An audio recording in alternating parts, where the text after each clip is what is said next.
Car much गया। लेकिन इस बीच दिलचस्प बात यह भी है कि कांग्रेस नेताओं के बयानों में ही दो फाड़ है। कई नेता जहां खुले मन से दिग्विजय की नसीहत को अपनाते नजर आ रहे हैं, तो वहीं कुछ विरोध भी कर रहे हैं।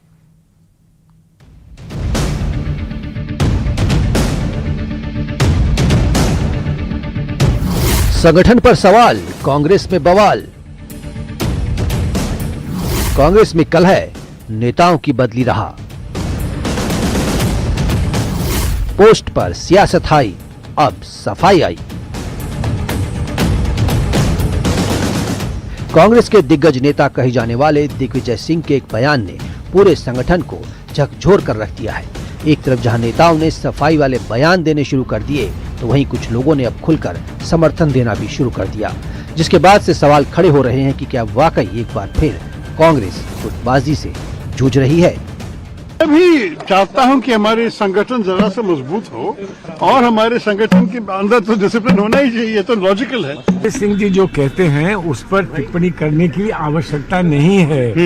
दिग्विजय सिंह जी जो बहुत अनुभवी नेता हैं, वो जो कहते हैं वो उसको समझने की कोशिश। आरएसएस से सीख लेने की जरूरत है। जी नहीं, नेताओं ने एक ही बात को रखा, कैसे पार्टी को और मजबूत किया जाए। आने वाले समय में चुनाव है, असम में है, केरला में, उस पर पार्टी कैसे जीते। ऐसा कुछ नहीं कहा है, मैं उस प्रकरण में नहीं पढ़ना चाहता। उस चीज में ऐसी कोई बात उसने नहीं कही है, लेकिन यह है कि कांग्रेस पार्टी में सब एकजुट है। आज दिग्विजय जी भी थे, शशि थरूर जी भी थे, सारे लोग थे, सब एकजुट पार्टी के साथ सब। इस बीच मध्य प्रदेश और छत्तीसगढ़ के नेता भी कहीं न कहीं दिग्विजय सिंह का समर्थन करते नजर आए।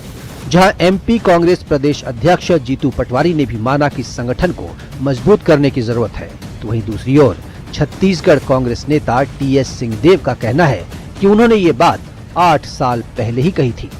कायम रखने के लिए कांग्रेस को मजबूत करने की आवश्यकता है, कांग्रेस के संगठन को मजबूत करने की आवश्यकता है, कांग्रेस के संगठन को घर घर ले जाकर ग्रामीण स्तर पर, बूथ स्तर पर कांग्रेस को मजबूत करने की आवश्यकता है। एक समय था कि कांग्रेस की 36-37 जो हमारे राज्य या यूनियन टेरिटरीज हैं, उसमें 20, 23, 24 जगह हमारी सरकारें थी। तो ये अंतर अगर है तो चिंतन की तो जरूरत है। कांग्रेस में संगठन पर उठ रहे सवालों को लेकर बीजेपी ने कहा कि कांग्रेस में 2 फाड़ क्लियर हो चुके हैं। राहुल कैंप और प्रियंका कैंप आमने सामने आ गए हैं। कांग्रेस में अब 2 फाड़, 2 गुट क्लियर हो चुका है। एक है राहुल कैंप और एक है प्रियंका कैंप, और लगातार राहुल कैंप के ऊपर हमले किए जा रहे हैं। राहुल में कोई भरोसा नहीं बचा। राहुल के खिलाफ नो कॉन्फिडेंस मोशन पारित करने का काम एक के बाद एक कांग्रेस लीडर्स कर रहे हैं। दिग्विजय सिंह का बयान और उस पर मिल रहा पार्टी के नेताओं का समर्थन ही काफी कुछ बयां कर रहा है। इस बीच सामने आई ये तस्वीर भी बहुत कुछ जग जाहिर कर रही है। ऐसे में सवाल यही कि क्या वाकई कांग्रेस में सब कुछ ठीक है। Bureau report, news 18।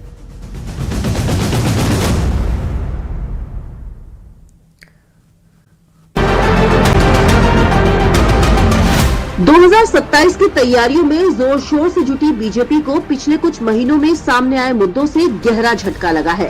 पार्टी ने अपनी सोशल मीडिया टीम को नई दिशा में काम करने के दिशा निर्देश दे दिए हैं। पूर्व सीएम हरीश रावत का एआई से जनरेटेड वायरल वीडियो मामला हो या अंकिता भंडारी मामले में बीजेपी के सीनियर नेताओं को लेकर चल रही बयानबाजी, ये कुछ ऐसे मामले रहे जिनसे पार्टी को नुकसान हो रहा है। यहाँ तक कि सोशल मीडिया की टीम को अब उन्हीं मुद्दों पर फोकस करने को कहा गया है जो पार्टी की योजनाओं को लेकर हो। कौन ऐसा कैंडिडेट चुनाव लड़ेगा कि जो हमारे विपक्ष को कमजोर करेगा, इन सारी रणनीतियों को फाइनल करने के बाद ही कैंडिडेट जो होता है, प्रत्याशी जो होता है, उसका टिकट भी फाइनल होता है। वहीं पार्टी नेता अब कहते हैं कि किसी की छवि धूमिल करने की मंशा से काम नहीं करेंगे। सोशल मीडिया पर अब रचनात्मक काम ही नजर आएंगे और सोशल मीडिया में बहुत हमारा जोर रहेगा। सरकार की योजनाओं को जो रचनात्मक काम है वो सोशल मीडिया में किए जाएंगे। पार्टी ने कभी भी किसी की व्यक्तिगत रूप से किसी की छवि धूमिल करने का प्रयास नहीं किया है, न पार्टी किसी की छवि को धूमिल करना चाहती है। पहले धराली आपदा पर बीजेपी के दर्जाधारी अजय कोठियाल का बयान, फिर सीनियर नेताओं की आपसी रसाकसी का सामने आना, कुछ ऐसे मुद्दे रहे जिस पर पार्टी घिरती दिखी। अब ऐसे में 2027 को देखते हुए सत्ताधारी दल सोच समझकर कदम उठाने पर काम कर रहा है। देहरादून से भारती सकलानी उनियाल की रिपोर्ट।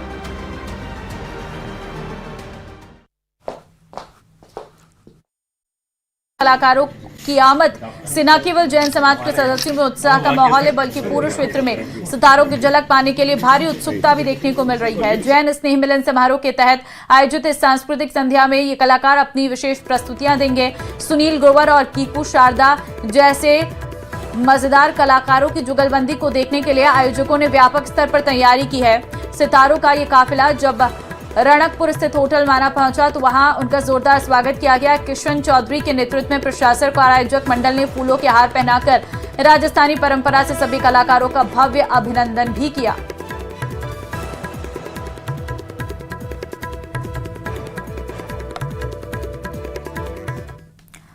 और इन तमाम खबरों के साथ इस बुलेटिन में फिलहाल के लिए बस इतना ही। बाकी अन्य खबरों के लिए बने रहिए हमारे साथ। नमस्कार।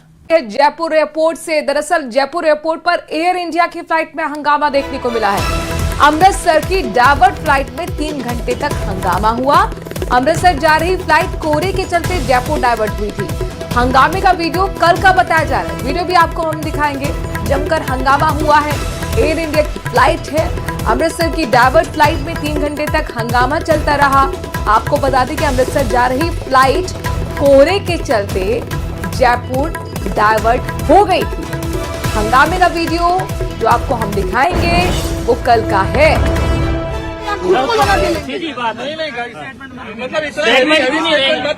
तो फिर आप गेट इनटू दैट जोन यार। वो उतना वैसा नहीं करना है अपने को। अरे अपने को उनको रिक्वेस्ट करना है। बहुत रिक्वेस्ट हो गया। रिक्वेस्ट बहुत हो गया। ये सब बात मत करो। लेकिन आपको दौसा से बड़ी खबर देंगे। दौसा में बीजेपी के प्रदेश अध्यक्ष मदन राठौड़ का बड़ा बयान। कांग्रेस पार्टी के स्थापना दिवस को लेकर राठौड़ ने दिया है बड़ा बयान। अब कांग्रेस का जमाना गया, बची कहां है कांग्रेस। देश की आजादी के लिए कांग्रेस का था एक आंदोलन। आजादी के बाद महात्मा गांधी ने कहा था कि कांग्रेस को समाप्त कर देना चाहिए। देश आजाद हो गया है, उसके बाद कांग्रेस की जरूरत कहां थी। महात्मा गांधी ने जो कहा वो इन्होंने नहीं किया। अपनी राजनीतिक रोटियां सेकने के लिए कांग्रेस को जिंदा रखा।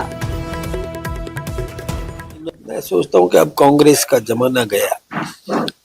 और वैसे भी यदि सोचो तो कांग्रेस तो गांधी जी ने कहा था इसको खत्म कर देना चाहिए। एक आंदोलन था उस समय पहले देश को आजाद करने का, कांग्रेस के नेतृत्व में आंदोलन था। देश आजाद हो गया, उसके बाद कांग्रेस की जरूरत कहाँ थी। गांधी जी ने खुद ने कहा कि इसको समाप्त कर दो, लेकिन महात्मा गांधी जी ने तो कहा, इन्होंने किया नहीं। इन्होंने तो अपनी राजनीतिक रोटियां सेकने के लिए कांग्रेस को जिंदा रखा। लेकिन उस समय की कांग्रेस थी 2 बैलों की जोड़ी वाली, वो कांग्रेस खत्म हो गई। फिर वो गाय बछड़ा वाली कांग्रेस आ गई। फिर गाय बछड़ा वाली कांग्रेस भी खत्म हो गई। फिर हाथ का पंजा वाली कांग्रेस आ गई। तो कांग्रेस है कहाँ? कौन सी कांग्रेस है? कांग्रेस भी कितनी बदलती गई।